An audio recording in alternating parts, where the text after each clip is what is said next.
আল্লাহর আইনে মানুষকে মুক্তি দিতে পারবে। কোন তাগুত, কোন কাফের মুশরিকের আইন কোনদিন মানুষকে মুক্তি দিতে পারে না। একমাত্র আল্লাহর আইন মানুষকে মুক্তি দিতে পারবে, ঠিক না? আমরা চাই না কোনো কুফুরের মন্ত্র, আমরা চাই না কোনো সেকুলার গণতন্ত্র, আমরা চাই ইসলামী তন্ত্র, আমরা চাই আল্লাহ রাসূলের আদর্শ, কোনো কাফের মুশরিকের আদর্শ আমরা চাই না। ভয়াবহ পরিস্থিতি। যে বক্তব্যটা দেখিয়ে পর্বটা শুরু করলাম, এরকম লক্ষ লক্ষ বক্তব্য সোশ্যাল মিডিয়াতে ভাইরাল হয়ে গিয়েছে। এবং সব থেকে বড় কথা কি জানেন, বাংলাদেশের পররাষ্ট্র উপদেষ্টা তৌহিদ হোসেন, যার বক্তব্য শোনাবো, যিনি পরিষ্কারভাবে এই যে বাংলাদেশে পিটিয়ে একজন হিন্দু নাগরিককে হত্যা করা হয়েছে, বলছেন যে এই ঘটনা তো অন্যান্য দেশেও আকছার ঘটে থাকে। অর্থাৎ তিনি এ নিয়ে একেবারেই কোনো রকমের গা লাগাতে চাইলেন না। এবং এর মধ্যে ভারত একাধিক গুরুত্বপূর্ণ পদক্ষেপ নিয়েছে, সেগুলো আপনাদের সামনে 1, 2, 3, 4 করে আপনাদের সামনে বলবো। কিন্তু তার আগে শুধুমাত্র এই যে চিকেন স্নেকের ওপর বাংলাদেশের লক্ষ্য রয়ে গিয়েছে এমনটা মোটেই ভাববেন না, ভুল করবেন। আমি একটা খবর দেখাচ্ছি আপনাদের সামনে, দেখলে চমকে যাবেন। দেখুন, শুধু সেভেন সিস্টার নয়, গোটা সীমান্তের দিকেই শকুনের নজর রাখছে বাংলাদেশ। সামনে এলো বিরাট তথ্য। কি সেই বিরাট তথ্য আপনাদের জানানোর জন্য দেখুন আমি আপনাদের সামনে একটু পড়ে শোনাচ্ছি। জ্বলছে বাংলাদেশ, এটা ঢাকা থেকে লেখা হচ্ছে, এই প্রতিবেদনটি ঢাকা থেকে লেখা হয়েছে। জ্বলছে বাংলাদেশ, সেখানে অশান্তির আগুন বেড়েই চলেছে দিনের পর দিন। আর এই সুযোগটাই নিচ্ছে বাংলাদেশি কিছু মৌলবাদীরা। তারা ছড়াচ্ছে ভারতের বিরুদ্ধে বিদ্বেষী বিষ। সেভেন সিস্টার কেড়ে নেওয়া থেকে শুরু করে ভারতীয় হাই কমিশনে হামলার হুমকি দিয়েই চলেছে বাংলাদেশ মৌলবাদী নেতারা। এবার তীব্র ভারত বিরোধিতার মধ্যেই বাংলাদেশ আরো এক কাজ করলো। এবার সীমান্তে ড্রোন মোতায়েন করলো তারা। জানা গিয়েছে তুরস্কের দেওয়া বাইরাক্টার TB2 ড্রোন মোতায়েন করেছে বাংলাদেশ সেনা। আপনি কল্পনা করতে পারছেন যে একটা 2 পয়সার দেশ ভারতের বিরুদ্ধে, পরমাণু শক্তিধর একটা দেশের বিরুদ্ধে তারা মানে সেনা মোতায়েন করছে। আমি গতকালই খবর দিয়ে দেখিয়েছিলাম যে ভারত এই মুহূর্তে প্রিপেয়ার্ড। ভারতও কিন্তু সীমান্তের দিকে ক্রমশ নজর রাখছে এবং সেখানে সেনা, যেখানে যেখানে সেনা ঘাঁটি তৈরি করার তার পরিকল্পনা একেবারে সেরে ফেলা হয়েছে। কয়েকটা ঝলক আপনাদের সামনে দিচ্ছি, যেটা আপনাদের বর্ণনা করব আজকে মেন পর্বে। দেখুন, আপনারা এই খবরটা দেখলে বুঝতে পারবেন। After ring fencing chicken snake, army May set up 4th new base near India Bangladesh border in Mizoram. 4 নম্বর বেসটি বাংলাদেশের কাছে, মিজোরামের কাছে, বাংলাদেশ বর্ডারের কাছে ভারত নেওয়ার সিদ্ধান্ত নিয়েছে। জমি কার্যত চিহ্নিত হয়ে গিয়েছে। এবং দ্বিতীয় বড় খবরটি হচ্ছে, বাংলাদেশের চট্টগ্রামে ভারতীয় ভিসা আবেদন অনির্দিষ্টকালের জন্য স্থগিত করে দেওয়া হয়েছে। ওই কাংলু দেশের একজনকেও চিকিৎসার অজুহাতে যেন ভারতে প্রবেশ করতে না দেওয়া হয়, তার পথ একটা একটা করে ভারত বন্ধ করতে শুরু করেছে। পরের খবরটা আপনাদের সামনে দেখাচ্ছি। India steps up border security along with Tripura amid Bangladesh law and order crisis. অর্থাৎ ত্রিপুরাতেও কিন্তু একেবারে সেনা মোতায়েনের দিকে ভারত ঝুঁকছে। তার কারণ সেভেন সিস্টারের কথা তারা বারবার বলছে।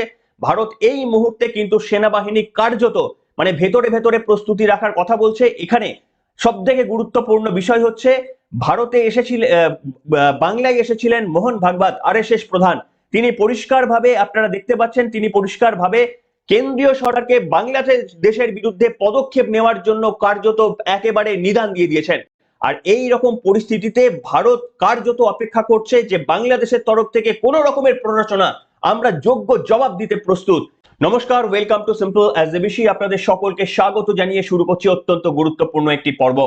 অনেকেই কমেন্ট সেকশনে আমাকে জিজ্ঞাসা করেন ইনকাম কিভাবে বাড়ানো যায়। কারণ আজকাল যত ভালোই চাকরি হোক না কেন, বাড়তি খরচের সামনে আমাদের স্যালারি কম পড়ে যায়। তাই সবাই ভাবছে যদি একটা এক্সট্রা উপার্জনের পথ পাওয়া যেত।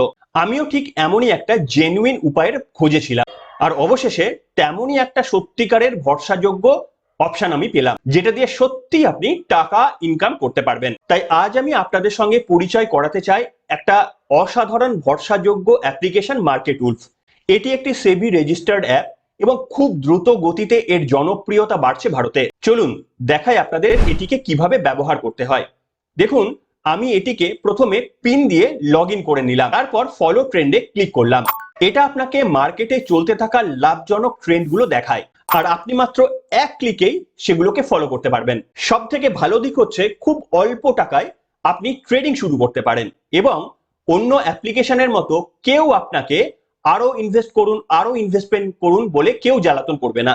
আর যারা ভাবছেন বেশি লস হয়ে গেলে কি হবে, তারও সমাধান রয়েছে। এই অ্যাপ্লিকেশনটিতে একটি ইনবিল্ট স্টপ লস ফিচার রয়েছে। মানে আপনার লস একটি নির্দিষ্ট লেভেলের নিচে পৌঁছালে এই অ্যাপটি নিজে থেকেই ট্রেড বন্ধ করে দেয়, যাতে আপনি বেশি ক্ষতিগ্রস্ত আর্থিকভাবে না হন। এদের ব্রোকারেজ চার্জও ইন্ডাস্ট্রির মধ্যে অন্যতম কম। দেখুন, ট্রেড অনুযায়ী প্রফিট বাড়ছিল, আমি স্টপ ট্রেডে ক্লিক করলাম, ব্যাস হয়ে গেল। এত অল্প সময়ে আমি 1306 প্রফিট করতে পারলাম। এই পুরো ফিচার্স গুলো আপনি মাত্র 99 টাকা দিয়ে লাইফ টাইম ব্যবহার করতে পারবেন। আপনি চাইলে এখানে gold, silver, crude oil, natural gas এইরকম কমোডিটিতেও আপনি ট্রেড করতে পারবেন সকাল 9টা থেকে রাত 12টা পর্যন্ত। Market wolf app free trade রেকমেন্ডেশনও দেয়। দেখুন, নভেম্বরে কেউ 14,142 টাকা প্রফিট করেছে, জুনে 70,468, জুলাইতে 59,696 আর অক্টোবরে 58,207। এবং এই প্রফিটের ওপর মার্কেট উলফ কোনো কমিশন নেয় না। মার্কেট উলফ অ্যাপের 20 লক্ষেরও বেশি ডাউনলোড ইতিমধ্যেই হয়ে গিয়েছে। তো আর দেরি কেন, লিঙ্কটা ডেসক্রিপশনে দেওয়া রয়েছে আর কমেন্টেও পিন করা। এখনই গিয়ে মার্কেট উলফ চেক করে দেখুন।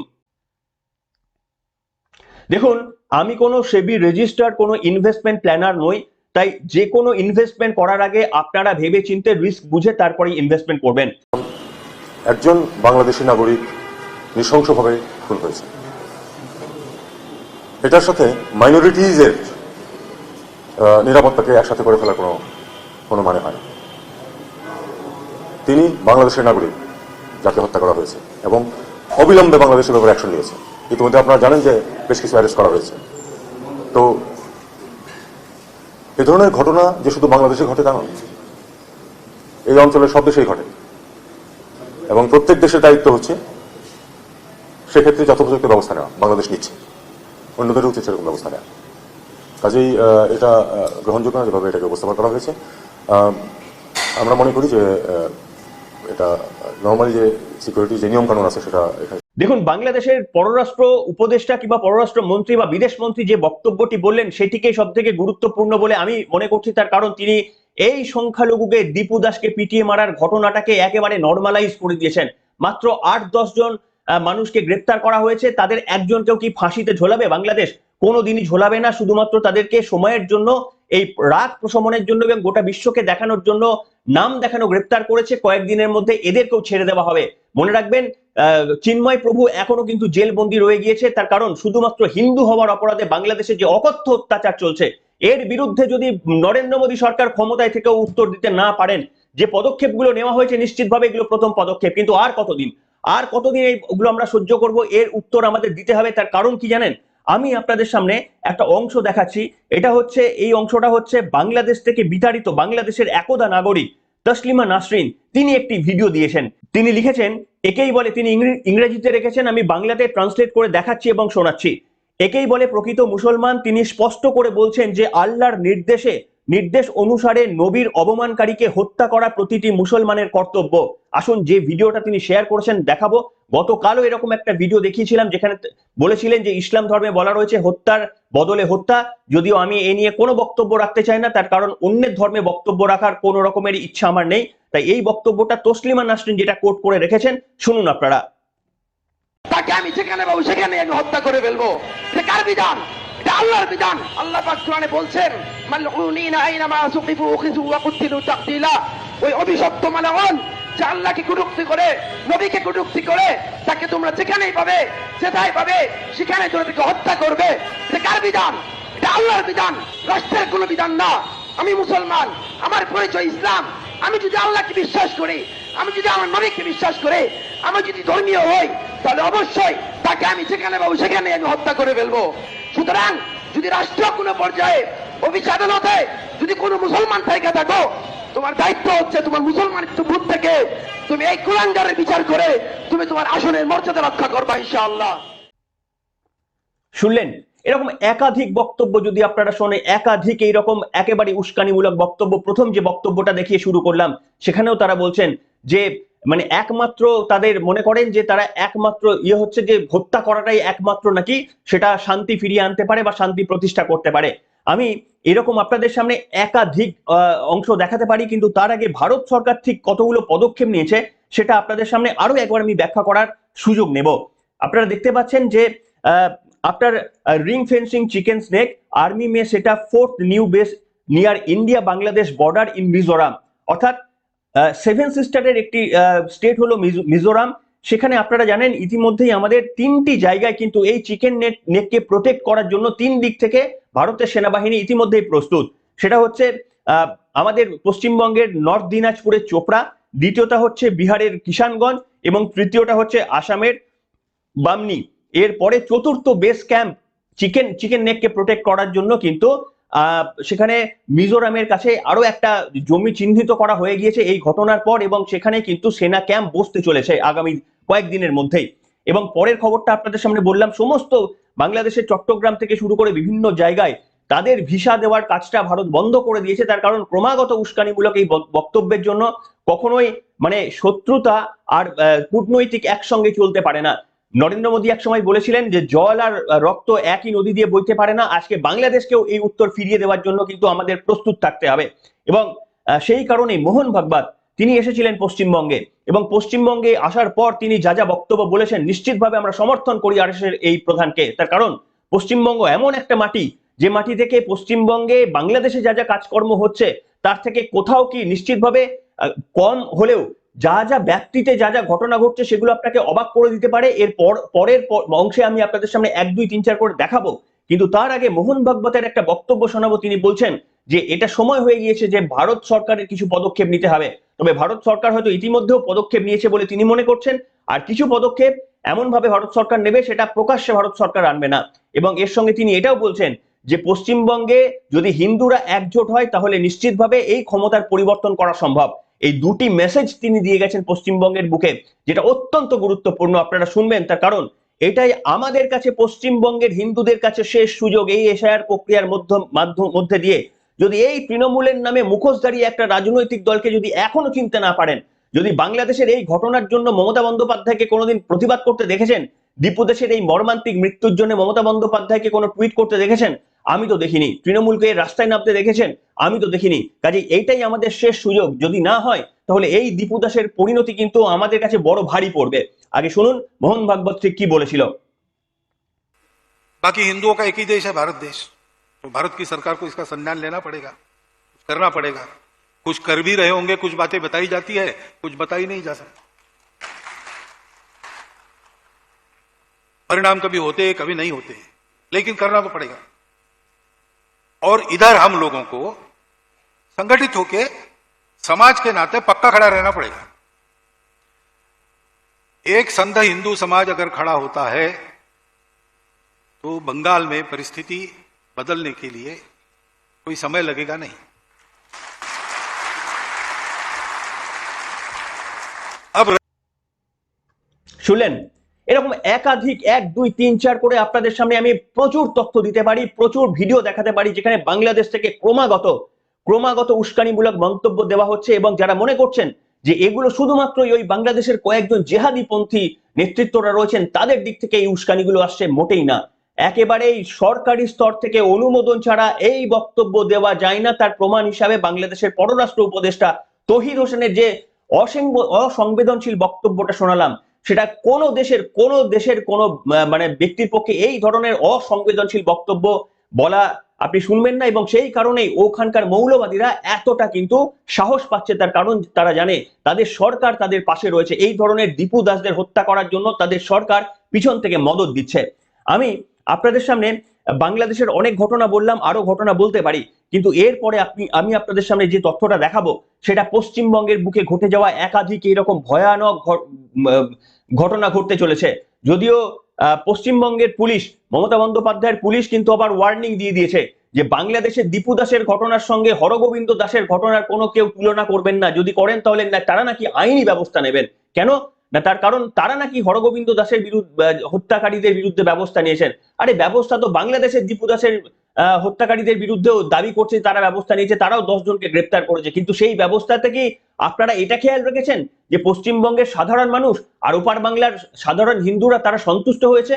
আপনি বিচার ব্যবস্থার মাধ্যমে যে ব্যবস্থাটা ন্যায়টা পাইয়ে দিলেন, সেই ন্যায়টা কি পশ্চিমবঙ্গের মানুষকে সন্তুষ্ট করতে পারলো? এই পর্যন্ত কি আপনারা বোঝার চেষ্টা করছেন, নাকি শুধুমাত্র ক্ষমতার দম্ভে শুধুমাত্রই মমতা বন্দ্যোপাধ্যায়ের পুলিশ হিসাবে নিজেদের গোটা জীবনটাকে কাটিয়ে রাখবেন ন্যায় নীতি আদর্শ বোধকে সমস্ত জলাঞ্জলি দিয়ে? এই প্রশ্নটা শুধুমাত্র আপনাদের বিবেকের কাছে ছেড়ে দিলাম, এটা আইনত প্রশ্ন নয়, আপনাদের বিবেকের কাছে এই প্রশ্নটা ছাড়লাম। উত্তর যদি পাই নিশ্চিতভাবে আমরা খুশি হব এবং আমাদের দর্শক বন্ধুদেরও শোনাবো। এরপরে আমি একটা মারাত্মক ঘটনার কথা বলবো, যে ঘটনাটা ইতিমধ্যেই আপনারা সকলে জেনে গিয়েছেন। বড় মারাত্মক ঘটনা, পশ্চিমবঙ্গের বুকে আঁচ লাগতে চলে গিয়েছে, আঁচ এসে পড়ে গেছে। আমি একটা তথ্য আপনাদের সামনে দিচ্ছি, সেটা হচ্ছে পশ্চিমবঙ্গের একটি পূর্ব মেদিনীপুর একটি স্কুল, সেই স্কুলটার নাম হচ্ছে সাউথ পয়েন্ট পাবলিক স্কুল। সেই স্কুলে একটা মেহবুব মল্লিক নামে একজন ব্যক্তি, সম্ভবত সেই স্কুলের জমিভূমি দিয়েছিলেন বা কিছু একটা ওই স্কুলের প্রতিষ্ঠার সঙ্গে তিনি হয়তো জড়িয়ে থাকতে পারেন। লগ্নজিতা রায়, টাইটেলটা ভুলে যাচ্ছি হয়তো, লগ্নজিতা, যিনি বাংলা সিঙ্গার, সিনেমাতে গান ফান করেন, তিনি সেখানে ইনভাইটেড ছিলেন এবং সেখানে তিনি মঞ্চের ওপর গান গাইছিলেন। এবং এই মঞ্চের ওপর গান গাওয়ার সময় তিনি 4-5টা 1 2 3 4 করে 5-6টা গান গেয়েছেন, কোনো আপত্তি কেউ তোলেনি। 7 নম্বর গানটায় তিনি জাগো মা বা জাগো মা নামে দিয়ে একটা গান তিনি করেছেন, যে গানটা এবারে পুজোতে তার নিজের গাওয়া গানটি রিলিজ হয়েছে। সেই 7 নম্বর গানটা তিনি জাগো মা, এই শুধু তার অপরাধ। এই অপরাধে এই ব্যক্তিটি, এই তৃণমূল কংগ্রেসের যে এই ব্যক্তিটি মেহবুব মল্লিক, তিনি সোজা স্টেজের উপরে উঠে যায় এবং একেবারেই তার উপর চড়াও হয়। 2-1 জন আটকে দেয়, তাই না হলে এই লগ্নজিতার বক্তব্য অনুসারে তাকে আঘাত এবং তাকে মলেস্টেশন করার চেষ্টা করছিল এই ব্যক্তিটি। আমি আপনাদের সামনে শোনাবো লগ্নজিতা রায় তিনি কি বলেছেন, যে শুধুমাত্র তিনি মানে উপরে উঠে বলেছেন যে অনেক এসব মা হয়েছে, এবার সেকুলার গান গাও। আপনি ভাবুন, জাগো মা, পশ্চিমবঙ্গের বুকে এই জাগো মা নাকি গানটা গাওয়া যাবে না, তার জন্য এত বড় এদের স্পর্ধা দেখুন, যে আইনের শাসন ঠিক কোন জায়গায় চলে গেলে, তবে পুলিশ ব্যবস্থা নিয়েছে আমি পরে আসছি, কিন্তু সেই ব্যবস্থার উপর আমাদের আশ্বাস নেই, কিন্তু আইনের শাসনটা ঠিক কোন জায়গায় চলে গেলে এরা এতটা ডেসপারেট হতে পারে যে এরা সংখ্যালঘুর কথা বলে না, ওপার বাংলার সংখ্যালঘুর কথা বলে না। আজকে ভাবুন যে সংখ্যালঘু তো এরা এদেশে সংখ্যালঘু, তারপরেও এদের শুধুমাত্র তোষণবাজির জন্য, রাজনীতির তোষণবাজির জন্য আজকে এরা কোন জায়গায় গিয়ে চলেছে। একজন মহিলার দিকে এরা তেড়ে যাচ্ছে প্রকাশ্যে, এত লোক দেখছে, ক্যামেরা আছে, এদের কোনো কিছু এসে যায় না, এরা একেবারেই সেই মহিলাকে আঘাত করার জন্য স্টেজের ওপর উঠে পড়ছে। তার কারণ তার অপরাধ তিনি জাগো মা গানটি গেয়েছেন। পশ্চিমবঙ্গটা ঠিক কোন জায়গায় যাচ্ছে একটু ভেবে দেখবেন। আগে লগ্নজিতা রায়ের বক্তব্যটা আপনাদের সামনে শোনাবো, একবার দেখুন বাংলাদেশের সঙ্গে আর ঠিক কতটা পার্থক্য থেকে গেল পশ্চিমবঙ্গের। কমেন্ট করুন আজকের পর্বে এই বক্তব্যটা শোনার পর। He wanted to beat me up. The school where I was performing yesterday, the school was video recording my concert through and through. I don't have the video, but they have the video, and I'm sure it's on camera. If somebody can get hold of the video, if we can get it out, then everybody can see that his intention was to hit me and was to beat me up. And there were guardians and teachers and students present there. Everybody saw it. When he was here, like, this distance from my mouth, I was here and he was here. That's when I saw 2-3 people pulling him away from me. And when Mehboob Malik realized that he really cannot beat me up because he's being pulled away, that's when he shouted and said that onek jagoma hoyeche, ebar ekটু secular ga. He did not say gan, he did not say gao, matlab no aap, no tum, sida tu, which is not a part of our culture. শুনলেন? ভাবতে পারেন, আরে লজ্জা হয় না আমাদের? লজ্জা হয় না? ও দেশের মৌলবাদীরা হিংসা করছে, আমরা হিন্দুরা হিংসায় বিশ্বাস করি না। ভারতবর্ষের মুসলমানরা, আমি বিশ্বাস করি, আমি বিশ্বাস করতে ভালোবাসি, তারাও হিংসা চাইবেন না। এই মেহবুব মল্লিকরা, তারা ভারতবর্ষের মুসলমানকে রিপ্রেজেন্ট করেন না। ভারতবর্ষের মুসলমানদের মধ্যে অনেক ভালো ভালো ব্যক্তিত্ব রয়েছেন, তারা ভারতবর্ষের মুসলমানকে রিপ্রেজেন্ট করেন। এই সমস্ত ব্যক্তিদের বিরুদ্ধে সকলে আওয়াজ তুলুন, হিন্দু মুসলমান ভুলে। এটা কোনো জাতি সম্প্রদায়ের ব্যাপার না, এটা সকলেই আওয়াজ তুলুন। এই ব্যক্তিটির বিরুদ্ধে কড়া পদক্ষেপ নিতে হবে, কড়া আইনি পদক্ষেপ নিতে হবে। শুধু কড়া আইনি পদক্ষেপ পশ্চিমবঙ্গে মমতা বন্দ্যোপাধ্যায় যতদিন থাকবেন ততদিন নেওয়া সম্ভব নয়। আর সেই কারণেই আমাদের কাছে এটা শেষ সুযোগ। এরপরেও এই লগনজিতা থেকে শুরু করে আমি বিশ্বাস করি যে এদের এই টলিউড বলুন, মানে এদের একটা বড় অংশ না কার্যত মমতা বন্দ্যোপাধ্যায়ের কাছে একদিন আত্মসমর্পণ করে গিয়েছিল। আমি স্পেশালি লগ্নজিতার কথা বলছি না, কারণ আমি পার্সোনালি তাকে চিনি না, তাকে আমি বলতেও পারবো না, কিন্তু এদের একটা বড় অংশ না মানে আত্মসমর্পণ করে গিয়েছিল। এরা কোনো কিছু প্রলোভনের কাছে হতে পারে বা কোনো কিছুর কাছে এরা ন্যায় নীতি সমস্ত ভুলে আত্মসমর্পণ করে নিয়েছিল। কিন্তু এরা এই লগ্নজিতা ঠিক আজকে যেভাবে ঠেকেছে, বাংলার আত্মসমর্পণ করা ওই টলিউডের প্রত্যেকের পরিণতি একদিন এরকম ভয়ঙ্করী পরিণতি, এরকম তাদের এক্সপিরিয়েন্স হবে যেটা কাম্য নয়, যেটা আমরা কখনোই চাই না। কিন্তু এই এক্সপিরিয়েন্সটা আমরা না চাইলেও হতে পারে, যেহেতু আইনের শাসনটা ঠিক এই জায়গায় অবনমিত হয়ে গিয়েছে। পুলিশ ব্যবস্থা নিয়েছে। পুলিশ কি ব্যবস্থা নিয়েছে? লগ্নজিতাকে হেনস্থার অভিযোগে স্কুল মালিককে গ্রেপ্তার করলো পুলিশ, বিভাগীয় তদন্তের মুখে ভগবানপুর থানার ওসিও। ঠিক আছে, বুঝতে পারছেন? এটার কোনো আমরা কি জানি না যে এটার কোনো ভূত এবং ভবিষ্যৎ আছে কিনা? এটা কি কোনো রকমের কিছু হবে? আমরা কি জানি না যে এই ঘটনাটা ঠিক কোথায় গিয়ে এন্ড হতে পারে? আমরা কি জানি না আরজি করে কি হয়েছিল? আমরা কি জানি না দুর্গাপুরের আইকিউ সিটিতে ঠিক কি হয়েছিল? আমরা পশ্চিমবঙ্গের বুকে ঘটে চলা একাধিক মহিলাদের ওপর অসম্মানের যে ঘটনাগুলো, তার পরিণতি, তার প্রত্যেকটা আপনারা জানি না কত বড় বড় ঘটনার কি কি পরিণতি হচ্ছে, আপনারা বলতে পারবেন? একজন মানে ভিকটিম পরিবার জাস্টিস পেয়েছেন? এই হচ্ছে পরিবার।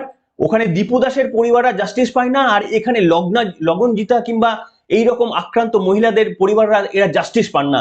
এইটাই হচ্ছে তফাৎ। তবে আবারও বলবো যে আমরা কিন্তু ভারতবাসী, আমরা পশ্চিমবঙ্গবাসী, আমরা ওই রকম লোক নয় যারা বলছেন যে তাদের নাকি ধর্মগ্রন্থে লেখা আছে হত্যার বদলা হত্যা। আমি বলতে পারবো না তাদের ধর্মগ্রন্থকে রেসপেক্ট করে আমি বলছি, আমি পড়িনি, আমার পক্ষে জানা সম্ভব নয়, কিন্তু অনেকেই আপনারা কমেন্ট করে লিখেছেন যে কোনো ধর্ম হিংসার কথা বলে না।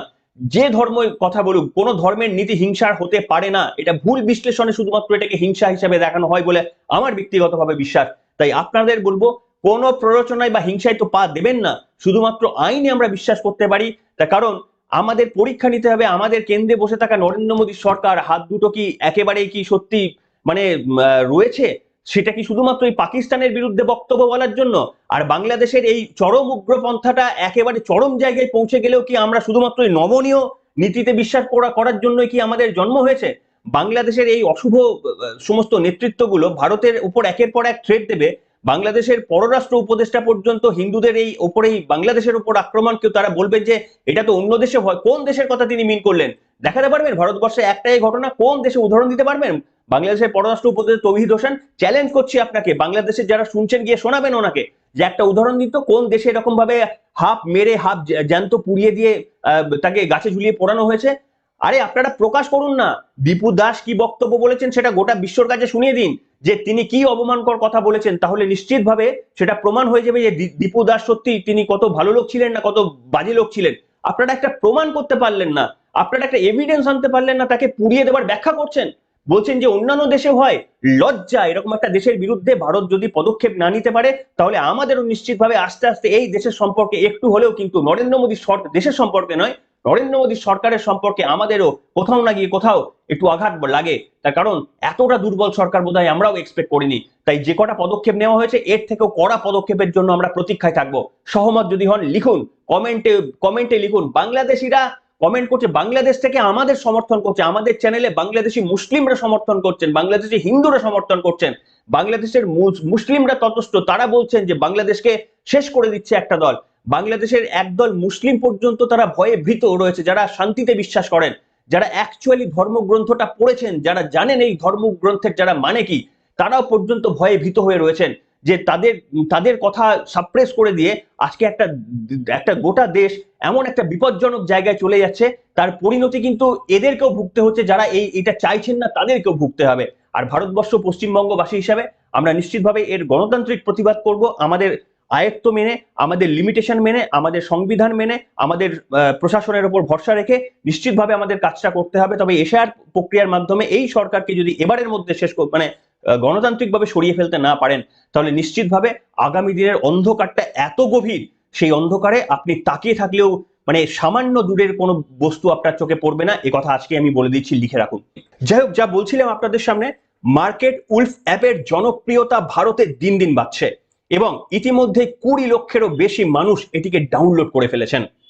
আপনিও কিন্তু এক ক্লিকে এটিকে ডাউনলোড করে ফেলতে পারেন এবং সেই লিংক আপনি খুঁজে পেয়ে যাবেন, কমেন্টের পিন করে রাখা রয়েছে এবং ডেসক্রিপশন বক্সেও আপনারা সেই ডাউনলোডের লিংকটি খুঁজে পেয়ে যাবেন। তাহলে দেরি কেন, আপনি আপনার ট্রেডিং জার্নি শুরু করে দিন, এখনই অ্যাপটিকে ডাউনলোড করে নিন। নমস্কার।